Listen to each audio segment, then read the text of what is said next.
Unas semanas más tarde, llegué del trabajo, me bañé, cené y me salí para atrás de los departamentos Santander para fumar marihuana porque tenía el plan de matar a mi esposa, matar a mi hijo y suicidarme.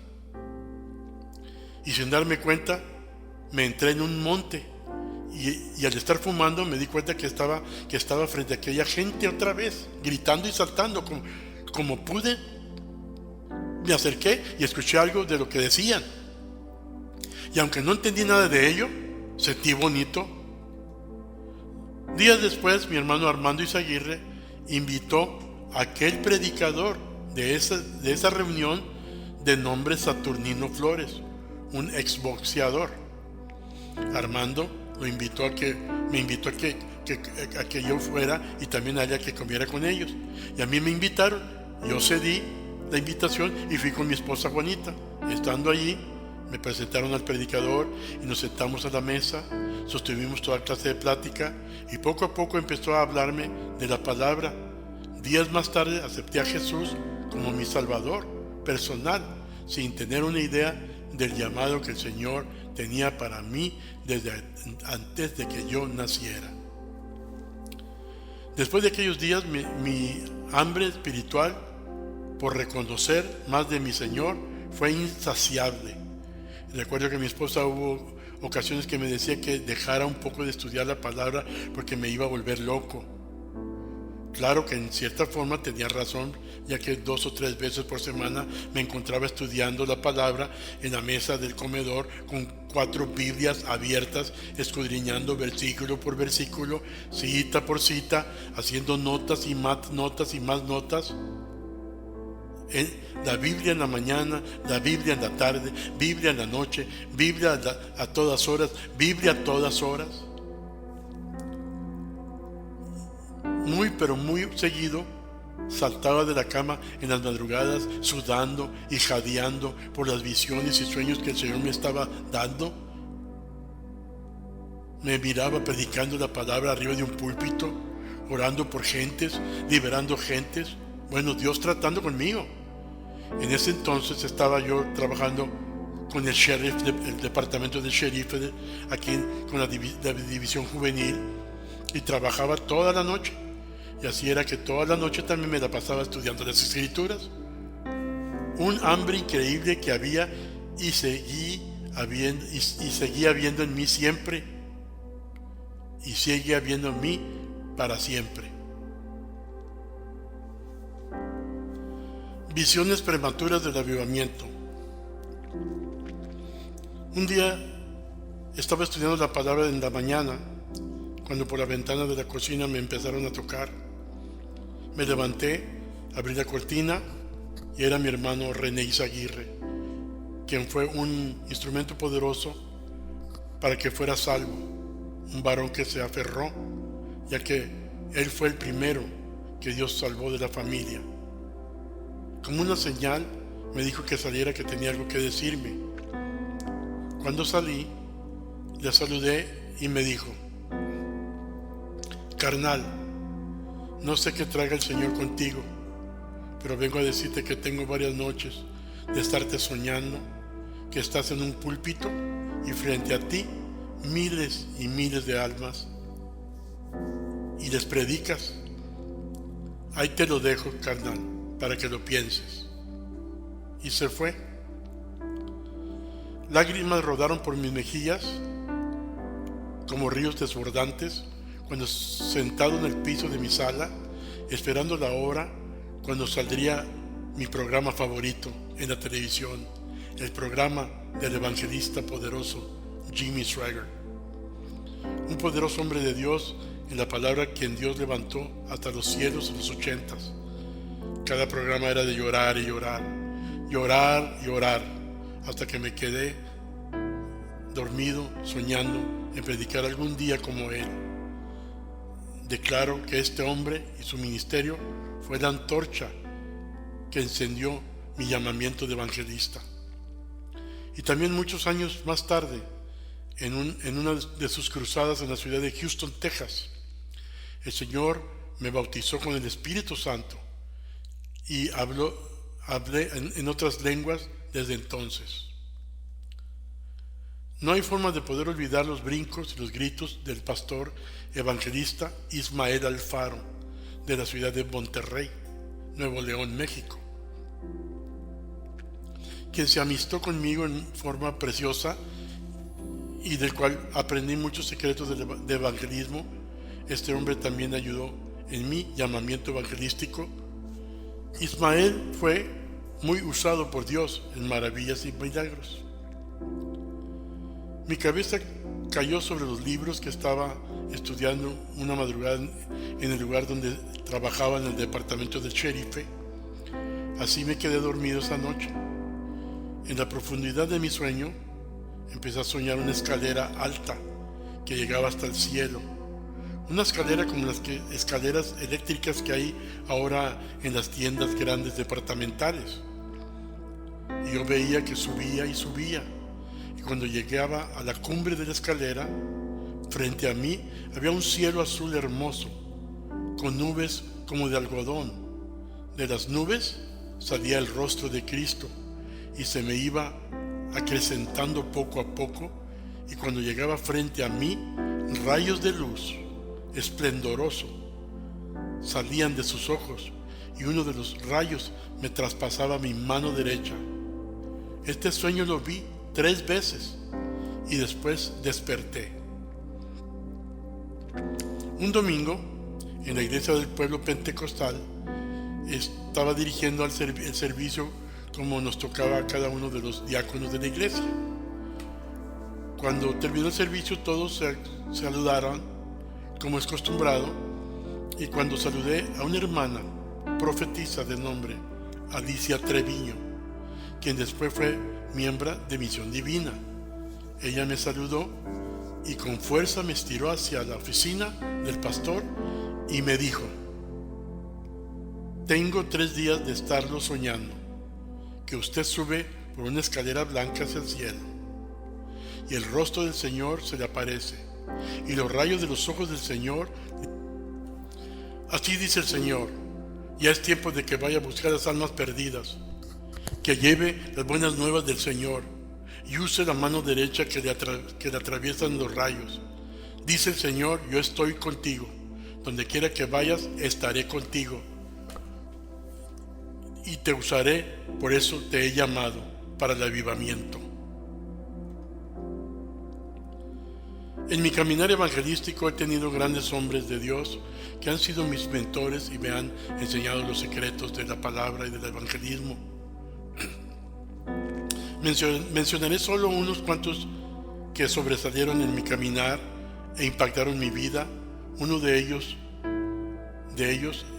el principal, fue Saturnino Flores, porque fue mi padre en la fe, un hombre usado por Dios poderosamente. El profeta Euladio Flores también, de Ratón, Nuevo México, un hombre conocido en las asambleas de Dios como profeta sazonado y usado gloriosamente en la sanidad y milagros, famoso porque al ir a traerlo a los hoteles para ministrar, en ocasiones lo encontraban platicando con alguien, orando, pero alguien le contestaba, y cuando abrían la puerta no había nadie allí más que él solo, un hombre que mediante su oración transformó el agua en gasolina cuando el carro se les quedó sin gasolina en el desierto de la muerte de Arizona. Bueno, podría contar muchos más, pero tengo más que mencionar. El glorioso evangelista radicado en Houston, Texas, Santos Lugerio Dorville, quien conmovió a Brownsville y Matamoros con los milagros espectaculares durante sus ministraciones en los 60s. Un hombre que se le levantaron más de 20 paralíticos de las sillas de ruedas en una administración en una carpa enorme. Como desesperado me dirigí en una ocasión hacia la ciudad de Westlaco, Texas. Iba con mi esposa y mi hijo Isaac Izaguirre para escuchar la palabra del general de Dios, R.W. Schambach, quien dio un mensaje glorioso, y cuando hizo el llamado, pasé al frente. Al estar al frente, puso su mano sobre mí, y partiendo la unción antigua del avivamiento. Los innegables misioneros que encendieron mi amor iluminaron mi corazón con la unción de las glorias de Israel y Jerusalén, hombres de oración y ayuno, hombres que visitaban a Israel y se quedaban allá hasta por 3 meses. Estos siervos de Dios me enseñaron los secretos escondidos de las lenguas originales cuando estudiaba con ellos en aquella camioneta, de aquel mobile home que traían detrás de una camioneta color crema Ford 74, en donde ellos dos vivían.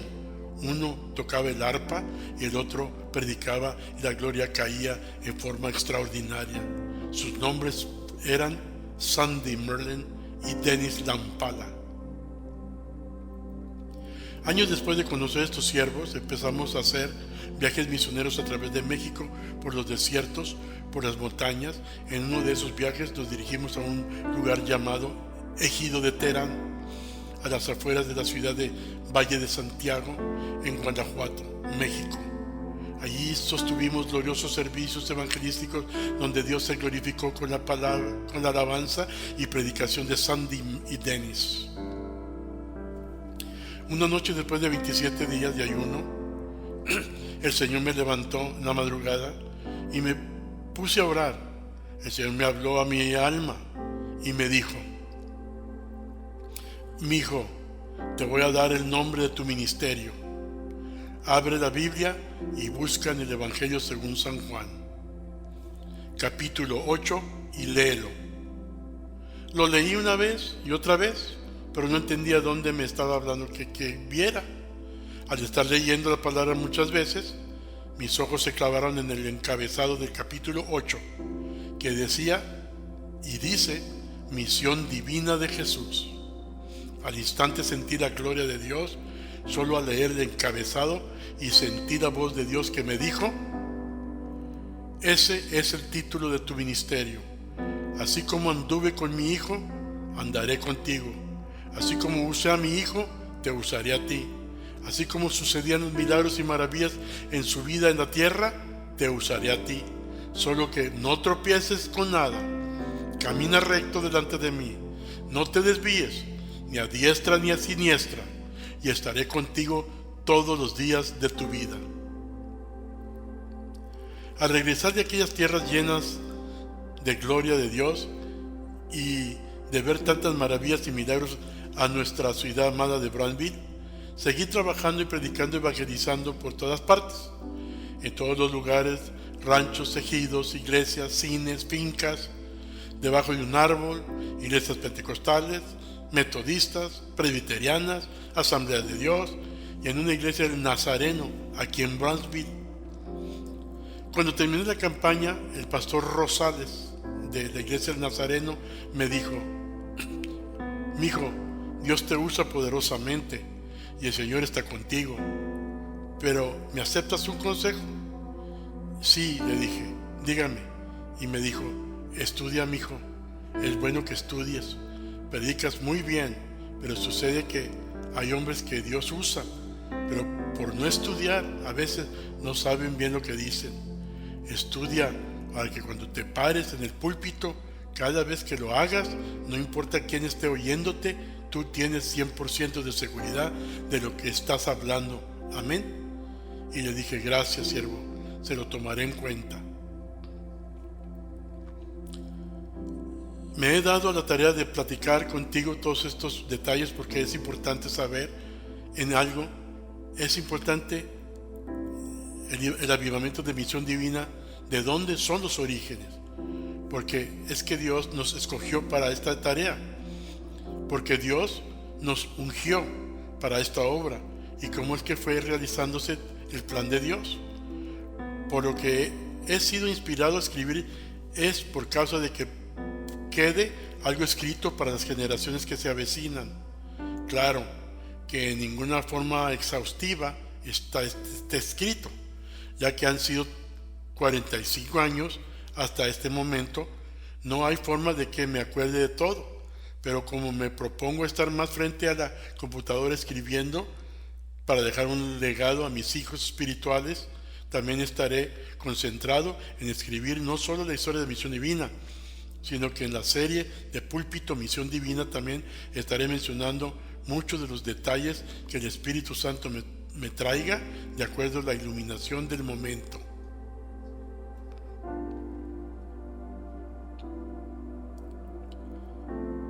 Capítulo 5. Primeros pasos infantiles en el avivamiento. Al famoso general del Ejército de Salvación, William Booth, un día le preguntaron por su secreto de su gran éxito. Después de pensarlo bien, el hombre de Dios, las lágrimas rodaron por sus mejillas y dijo: te voy a decir mi secreto. Dios ha tomado todo lo que queda de mí. Ha habido hombre con más cerebro que yo. Ha habido hombres con más grandiosas oportunidades.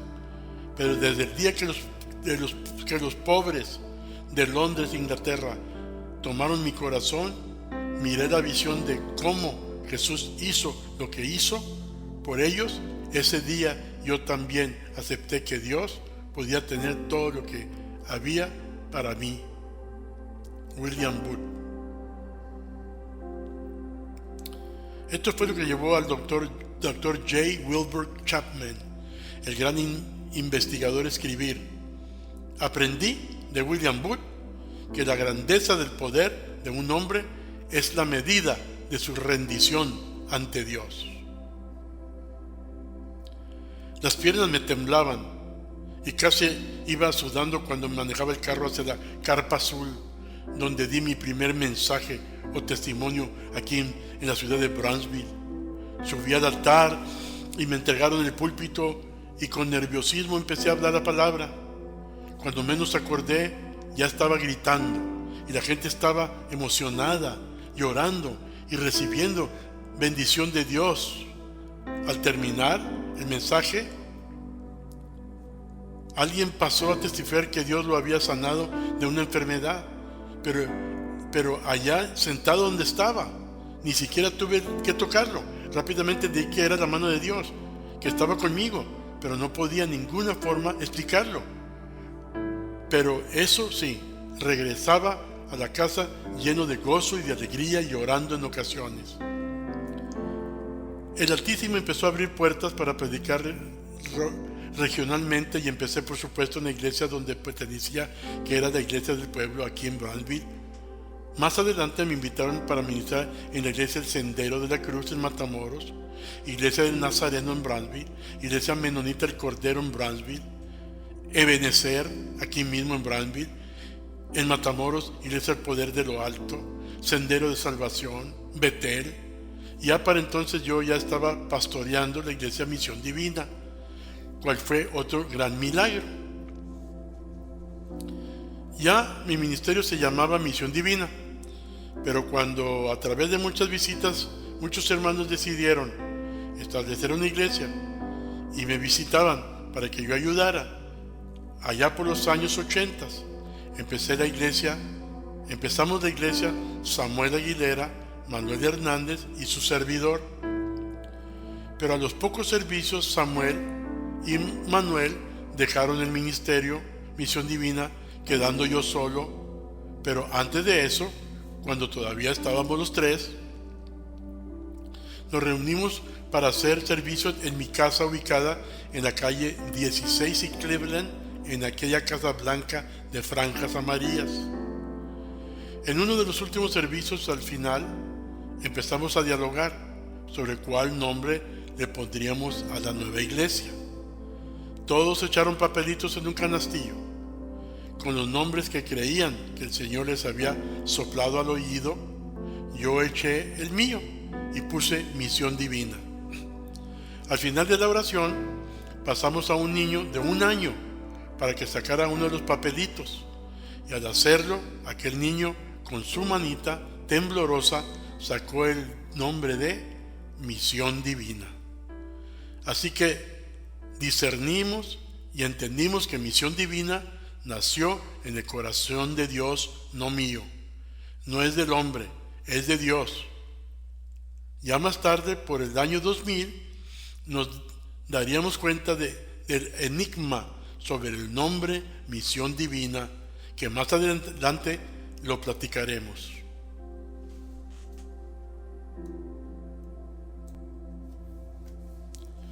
Un día, platicando con mi maestro de teología, el maestro presbiteriano Raúl Martínez, me preguntó hasta dónde quería llegar en mis estudios. Y yo le contesté que quería ser doctor en teología. Casi con una sonrisa me dijo: estás pidiendo mucho, mijo, pero sí te creo capaz de lograrlo. Se va a tomar un sacrificio, como no te imaginas, pero si te aferras, lo puedes hacer. El pastor Raúl me recomendó platicar con el querido y respetado maestro por el Ministerio Internacional Teófilo Aguillón, quien había empezado un bachiller en teología, extensión del Seminario Teológico Latinoamericano de La Puente, California. Pasando los días me comuniqué con el maestro Teófilo y así me inscribí en el bachillerato.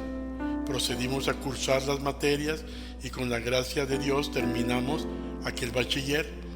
Nos graduamos en la Iglesia de Emanuel de las Asambleas de Dios en la década del pastor Treviño, quien más adelante fue mi cobertura espiritual personal, a quien yo le daba cuentas de mis procederes y quien tenía la autoridad para vigilarme y exhortarme cuando él quisiera.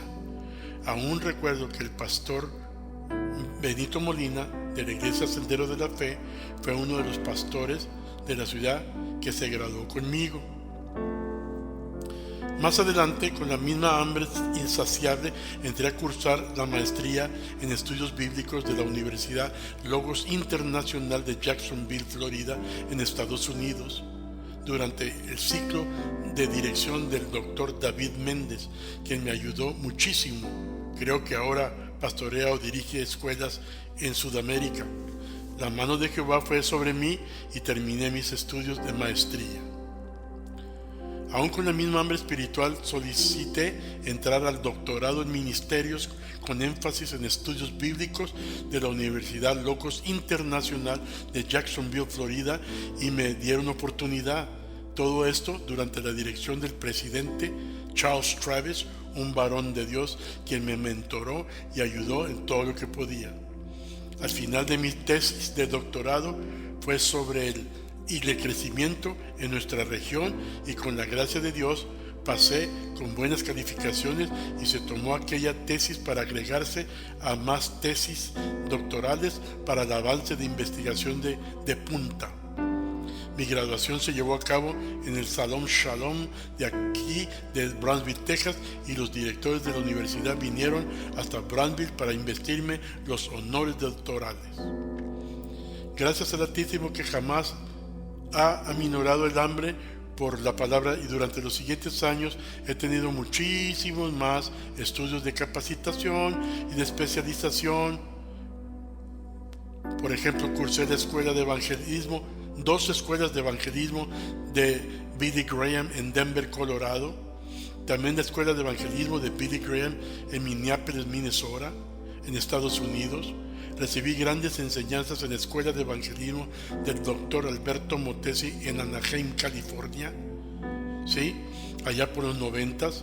En ningún momento podría olvidar las enseñanzas de las escuelas de pastores y líderes a nivel de licenciatura con Frank Damasio en la ciudad de Monterrey, Nuevo León, México. Hermosos tiempos de aprendizaje sostuve en las 3 diferentes escuelas de evangelismo de Luis Palau en Dallas, Brownsville y Harlingen, Texas. Voy a hablar unos momentos sobre estrategias y mensajeros divinos.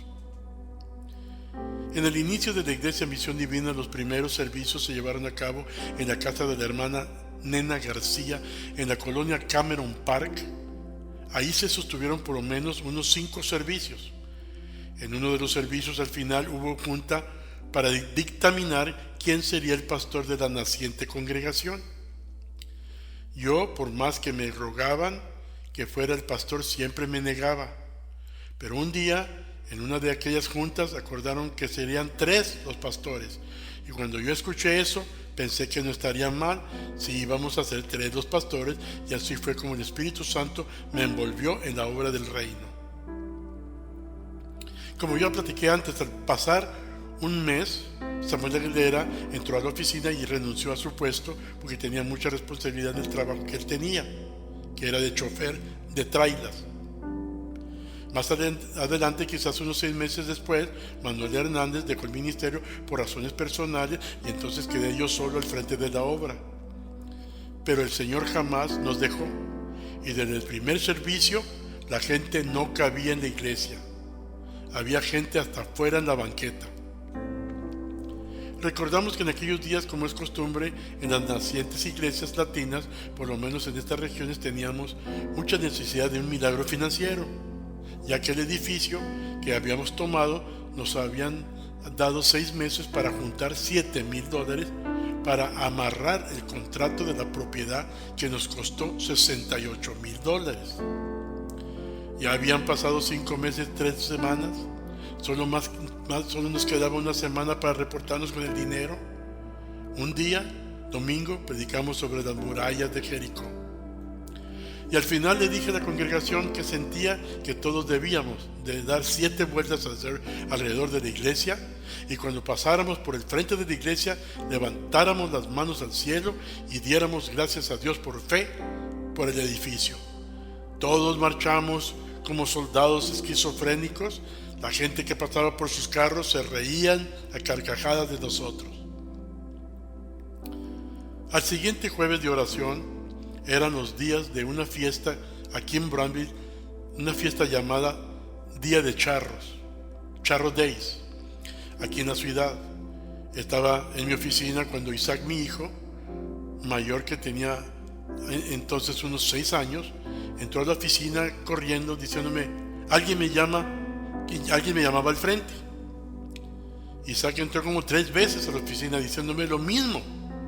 Cuando sentí que algo estaba pasando, me levanté y fui hacia adentro del templo, y los hermanos me apuntaron con sus manos hacia el altar. Cuando bajé mi mirada para ver el altar, vi arrodillado estaba un soldado anglo orando. Cuando aquel soldado se levantó, observé que era muy alto, tanto que me pasaba a mí, y eso que yo estaba parado arriba del altar. Al verlo cara a cara le dije: ¿qué deseas? What do you want?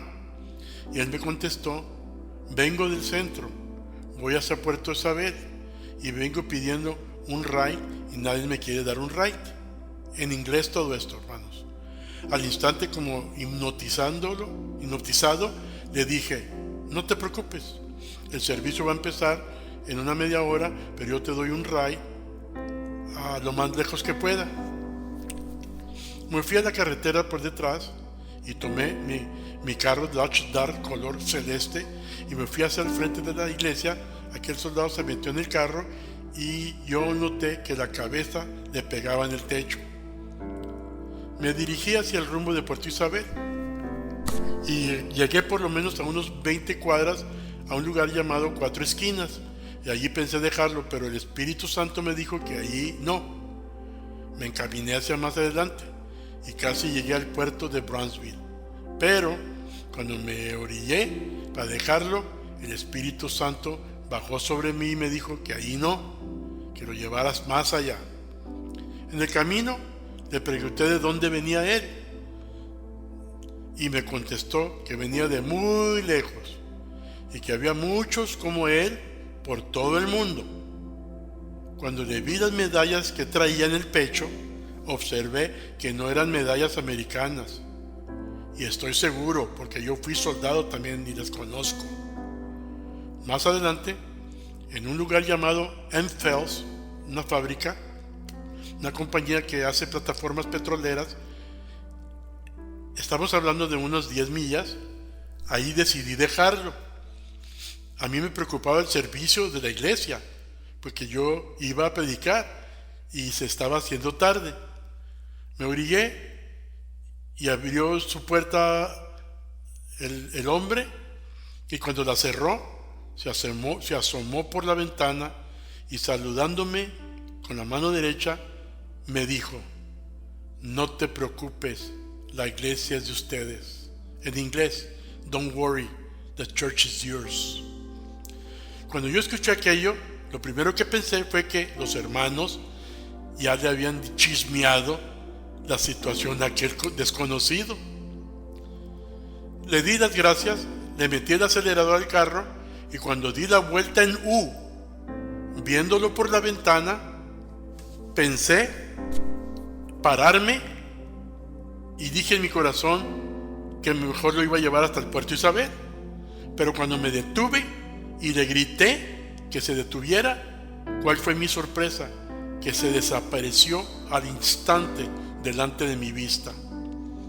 Entonces me di cuenta que aquel personaje a quien yo había visto, platicado, saludado, era nada menos que un ángel de Dios, que fue mandado a animarme, ya que mi ánimo andaba por los pisos. Ríos de lágrimas empezaron a fluir por mis mejillas y casi iba a 80 millas por lo menos de regreso. Lloraba, glorificaba a Dios e iba a toda velocidad con ganas de llegar a la iglesia para darles a saber a los hermanos lo que había pasado. Como loco estacioné el carro y me metí corriendo a la iglesia y me paré en el altar y les grité: hermanos, ¿a que no saben qué? Y ellos me contestaron gritando: era un ángel. Era un ángel, pastor.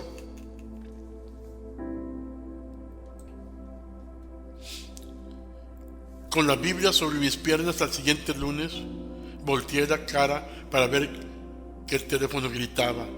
Lo levanté y me contestó un varón llamado Joe Salinas, un viejo maestro de educación secular. Lo saludé y como desesperado me dijo: Genovevo, escuché que les falta dinero para el enganche de la iglesia. Y le contesté: sí, Joe, pero es mucho. Solamente tenemos $1,000 y necesitamos 6,000. Y jamás pensaba que me fuera a contestar positivamente, ya que él manejaba un Volkswagen viejo que se quedaba tirado donde quiera. Pero Joe me contestó: no te preocupes, Genovevo, ven mañana y vamos al banco para sacar los últimos y únicos $5,000 que tengo, porque la iglesia tiene que ser nuestra, y también lo hago en agradecimiento por lo bueno que ha sido el Señor conmigo. Le contesté: amén, Joe, allí estaré mañana en la mañana. Todavía recuerdo que cuando Joe llegó a la iglesia, cuando se le ponchaba una llanta del carro, no la cambiaba porque no sabía cómo cambiarla. En otras palabras, ya estaba volviéndose loco, ya no podía usar su cabeza, y en agradecimiento Jehová lo usó. Cuando colgué el teléfono, cerré los ojos y agradecí al Altísimo, y al instante bajó el Espíritu Santo sobre mí. Bajó el Espíritu y como una película de cine pude ver el rostro de aquel soldado que me había dicho que la iglesia sería de nosotros. Exactamente como Jehová había dicho, las murallas de duda, de finanzas se derrumbaron a sus pies. Le alabo y glorifico por los siglos de los siglos. Amén. Cuando la reina Victoria de Inglaterra vivía, le gustaba cada y cuando visitar algunas familias de los pobres. Un día visitó a una anciana y se sentó a comer con ella. Se sintió tan en paz la reina que se quedó ahí unas horas. Al día siguiente los vecinos empezaron a tentar a la pobre anciana y le decían: abuela, ¿quién es el personaje más grande que has honrado en tu casa? Aquellas gentes pensaban que iba a decir que la reina, para así rebajar su testimonio de que siempre lo único que hablaba era de Jesús. Pero, para su sorpresa, ella les contestó gritando: el huésped más honorable que he entretenido, por supuesto, es la reina Victoria. Y ellos dijeron: ¿dijiste la reina? Anda, ya te agarramos esta vez. ¿Y qué de Jesús del cual siempre estás hablando? Y ella les contestó: oh no se trata de Jesús, porque Jesús no es un huésped. Jesús vive aquí. Aleluya, Él siempre está en casa. Al instante los farsantes, como muchos, se quedaron mudos.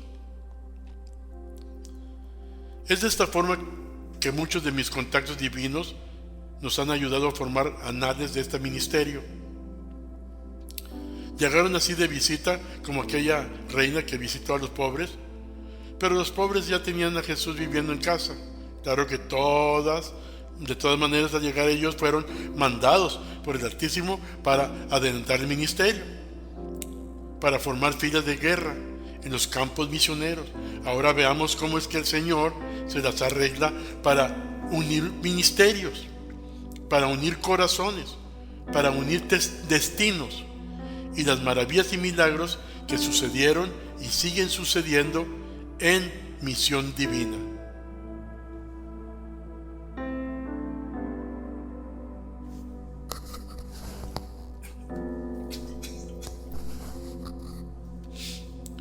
Capítulo 6. Manifestaciones del apoyo para el avivamiento. La mano multiplicadora de Jesús sobre todo.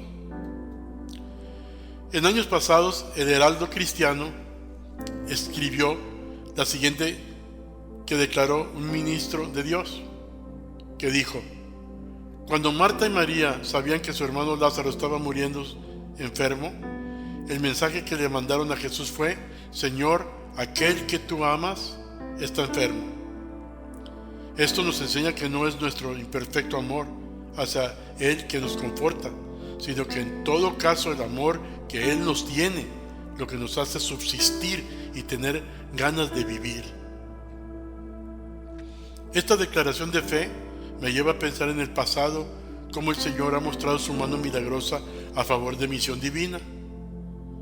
Jamás sabiendo las glorias y las gloriosas conversaciones, maravillas y milagros que se llevarían a cabo en la iglesia que apenas estaban naciendo en los albores de este ministerio. Cómo el Señor iba a realizar milagros de multiplicación para hacer posible la victoria de la iglesia. Cómo el Señor iba a infundir palabras de conocimiento para proveer finanzas para tomar los edificios de la iglesia. Cómo iba a proveer algo de la nada. Cómo iba a descubrir dinero escondido en carteras de hermanos que optaron por sembrarlo para sacar los gastos de la iglesia adelante. Los rayos del sol eran insoportables aquel verano de 1985, cuando los hermanos de la iglesia quedaron de acuerdo en hacer una actividad de comida para sacar el pago de la iglesia. Un grupo de miembros como Amparo Zamudio, Leonor Juárez, Juanita Izaguirre, Monse Serna, Elena Ovalle y otros más se reunieron para hacer la actividad. Los boletos se vendieron, la comida se hizo y todo iba a las mil maravillas. Faltaban de repartir unos promedio de 30-40 platos todavía cuando una de las hermanas avisó que ya no había arroz. Todos empezaron a mortificarse porque la gente iba a llegar por los platos. Una de esas locas espirituales que siempre tiene el Señor las inició a orar para ver qué harían. Cuando terminaron de orar, se dirigieron a la cocina para rascar el poquito arroz que hubiera, pero cuando llegaron a la cocina, solo pudieron escuchar gritos de aleluya y gloria a Dios.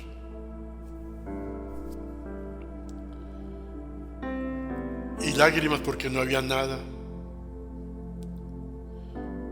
Yo llegué para visitarlos y para ver cómo andaba la situación, pero entonces sucedió que me comunicaron la situación y les dije: no hay más que orar.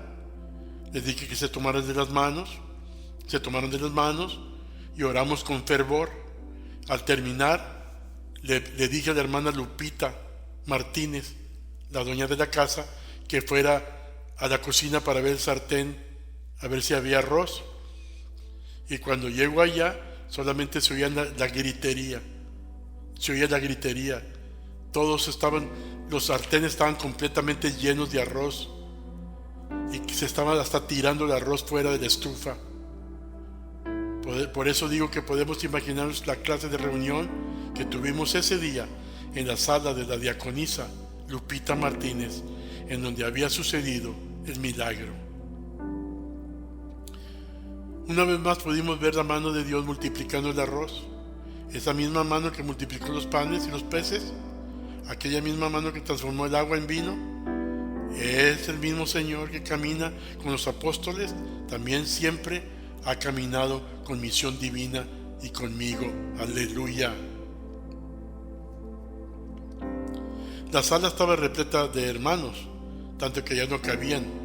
Había hermanos hasta en la yarda. Todos cantábamos alabando a Dios, y al final se dio la palabra para dar un mensaje. La gloria de Dios se derramó en forma impresionante. Al final del servicio todos sacábamos dinero para juntar para el pago de la iglesia. Pero ese día faltaron $100 para completar. Y ya todos habían sembrado todo lo que tenían. Y les dije que orásemos para ver qué íbamos a hacer, para ver cómo le íbamos a hacer al día siguiente para suplir aquella necesidad. Al terminar de orar, me volteé repentinamente hacia la derecha y allí estaba parado aquel anciano con calvicie y sus lentes cuadrados, camisa amarilla y pantalones caquis, de nombre mi diácono Santos Cuellar. Clavé mi mirada en él y le dije: hermano Cuellar, sáquese los $100 que trae para completar. Y él me contestó con mucha seguridad: no, mi hermano, ya no traigo, ya sembré lo único que traía. Y le volví a decir: mire, el Señor ve todo. Ahí en su cartera trae uno de a 100, bien dobladitos. Eche ese cuadrito en la mera esquina de la cartera, ahí lo trae. Sáquelo y complete el pago de la iglesia. Y Cuellar me contestó: ah, sí, si no me acordaba que allí había escondidito ese billete. El hermano lo sacó y lo depositó en el ofrendero, y así se completó el pago por medio de aquella palabra de conocimiento apostólico profético. Nuestro Dios Todopoderoso siempre está al tanto de la iglesia que Él siembra y conquistar para su reino. Dios conoce todas las cosas, sabe hasta lo más escóndito del hombre. No hay nada que se le pase a Él. Cuando es necesario activar la palabra de conocimiento, como lo hizo en esta ocasión, así lo hará. No como se acostumbra muchas veces, dizque activar la palabra de conocimiento, pero solo para sacar ganancia de las gentes. Glorifico a quien siempre ha estado con nosotros, manifestando su mano mediante maravillas como estas. Por ninguna razón dejes de leer este libro, porque recién empieza la lista innumerable de maravillas y milagros que han sucedido a través de este vaso escogido, misión divina. Soplo divino estratégico para misión divina. La música se había terminado. Las personas estaban abandonando la iglesia y solamente unos cuantos oficiales permanecían acomodando las sillas y limpiando un poco de los pasillos. En aquel momento me salí por la puerta y me senté bajo el frondoso árbol que estaba al lado de la iglesia color crema con franjas blancas. Ya los pagos se habían terminado y la celebración de haber pagado nuestro primer edificio se habían consumado con gran alegría y escándalo bendito.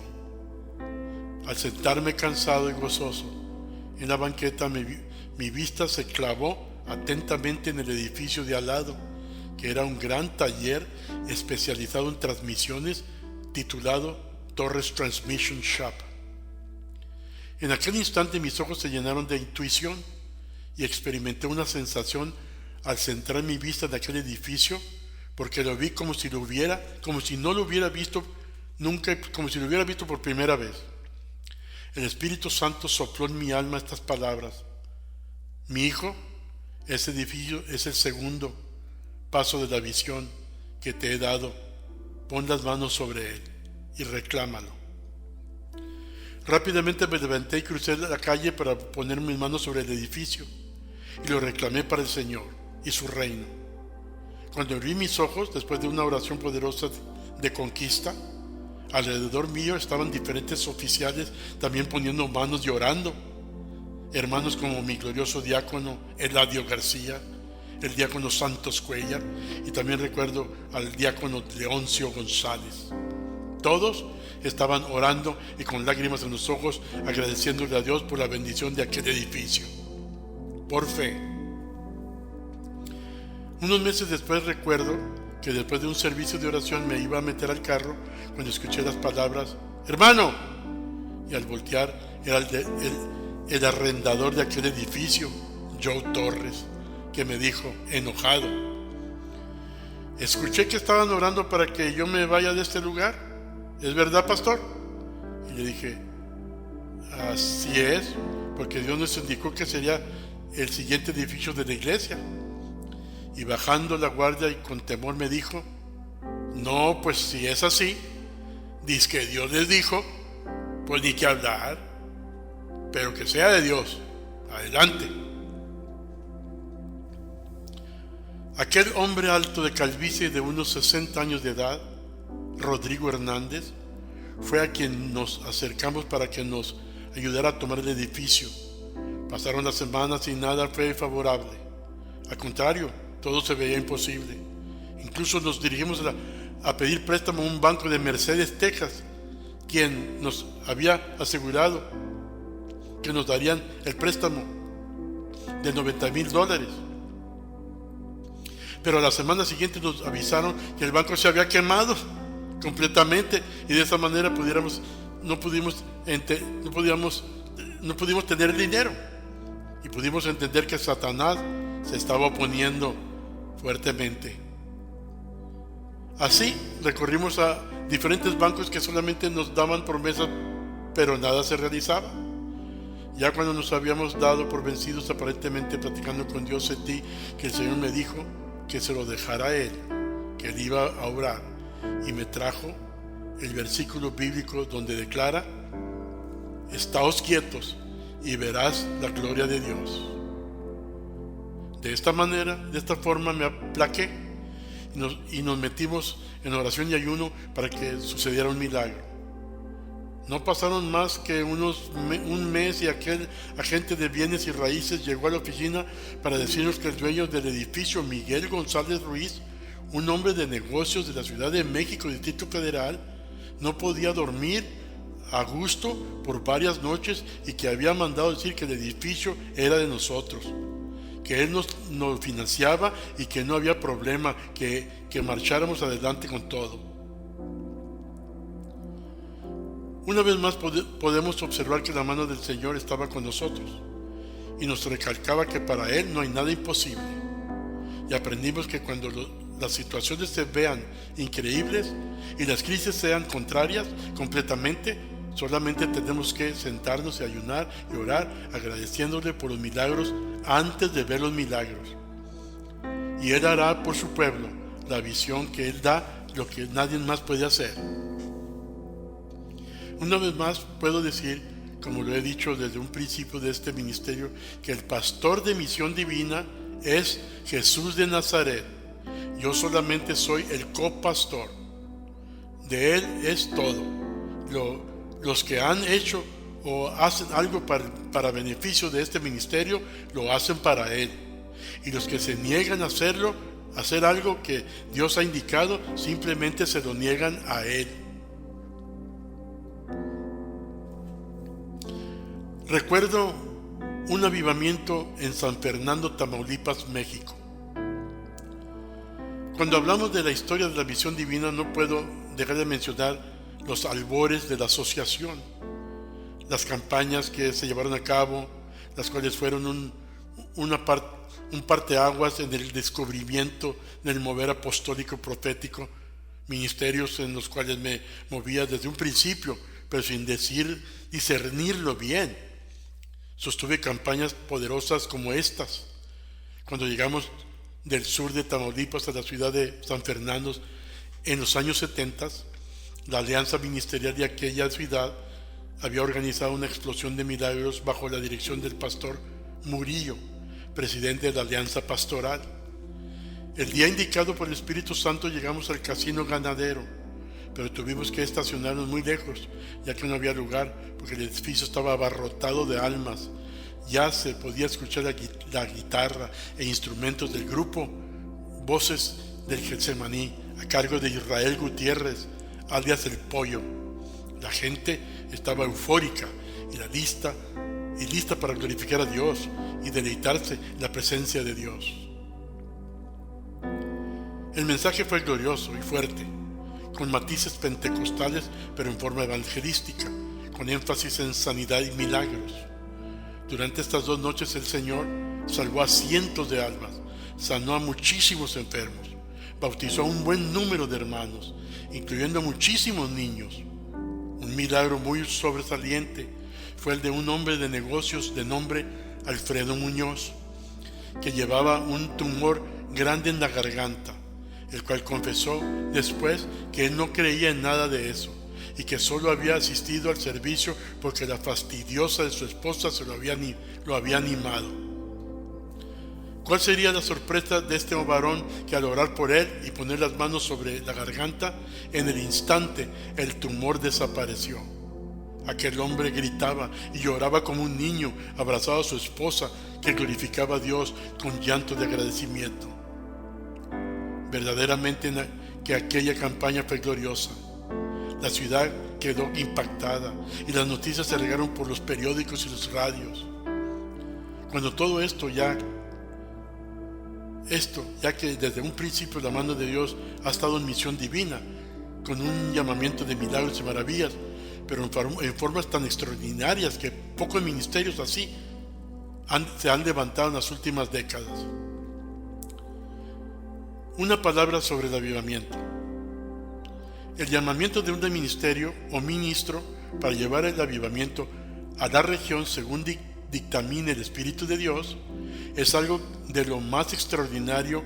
Cuando un avivamiento llega sobre un lugar, el avance del reino se lleva a cabo con mucha progresión, pero siempre existe un pero, y ese pero es importante analizarlo un poco en estos escritos. Quiero hacerlo. Los teólogos siempre han luchado con la idea de que un avivamiento no se puede parar, jamás los puedes detener. Se dice que si es de Dios, nadie puede pararlo, porque es divino y nadie creado puede pararlo. La lógica de estos pensamientos o declaraciones que se han hecho a través de los siglos es bastante real, pero al indagar documentalmente esta filosofía de pensamiento, llegamos a la conclusión de que no es así. Quiero disertar un poco con la realidad de que sí es posible detener un avivamiento aunque sea de Dios. Pero meditemos en esto. Si un agricultor siembra su trigo, pero a la hora que le plazca va y corta la planta y cree que una planta dará un fruto a su tiempo, sabemos que no crecerá como es debido. Un avivamiento es la obra de Dios y también una planta de trigo. Y Dios respetará las iniciativas tanto del avivamiento como del trigo. Entonces podemos decir que un avivamiento como el trigo peligra siempre de una lastimadura en su crecimiento y su vida. Quiero solamente darles algunos puntos para que mediten los que son llamados al avivamiento. Primero, un avivamiento puede ser detenido cuando la iglesia empieza a creer que se detendrá. La iglesia es el instrumento que Dios usa para llevar a cabo esta obra y se deberá de trabajar en ello voluntariamente con todo el corazón. Nada es más fatal para un avivamiento que los encargados de la obra empiecen a predecir que un día se va a detener. No importa lo que digan los enemigos del avivamiento, eso no dañará a un avivamiento. Lo que hay que hacer es no parar de trabajar en el avivamiento, sobre todo en oración y en ayuno. Es una contradicción satánica decir: estás trabajando sacrificadamente, orando sin cesar, y aún así estar creyendo en lo más profundo de tu alma que un día se va a detener todo. Si la fase se pierde,